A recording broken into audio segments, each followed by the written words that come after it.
দেশের অর্থনীতিতে আশার আলো দেখাচ্ছে প্রবাসীদের পাঠানো রেমিটেন্স। চলতি 2026 সালের এপ্রিল মাসের শুরুতেই রেমিটেন্স প্রবাহের বড় ধরনের অগ্রগতি লক্ষ্য করা গেছে। বাংলাদেশ ব্যাংকের সর্বশেষ পরিসংখ্যান অনুযায়ী এপ্রিলের প্রথম 19 দিনেই 2.1 বিলিয়ন মার্কিন ডলার পাঠিয়েছেন প্রবাসীরা। সংশ্লিষ্ট তথ্য বলছে, গত বছরের এপ্রিল মাসের তুলনায় এবার রেমিটেন্স আসার হার অনেক বেশি।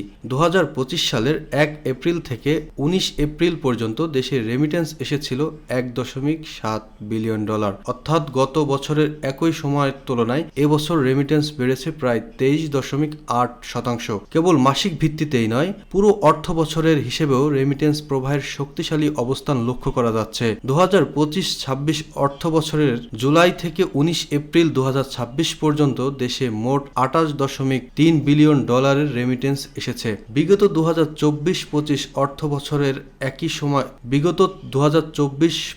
অর্থ বছরের একই সময়ে জুলাই থেকে 19 এপ্রিল 2025 পর্যন্ত রেমিটেন্স আসার পরিমাণ ছিল 23.5 বিলিয়ন ডলার। সেই হিসেবে চলতি অর্থ বছরের এই সময় পর্যন্ত রেমিটেন্স প্রবাহের প্রবৃদ্ধি দাঁড়িয়েছে প্রায় 20.6%। অর্থনীতিবিদরা মনে করছেন, প্রবাসীদের বৈধ পথে টাকা পাঠানোর এই প্রবণতা দেশের বৈদেশিক মুদ্রার রিজার্ভকে আরও শক্তিশালী করবে।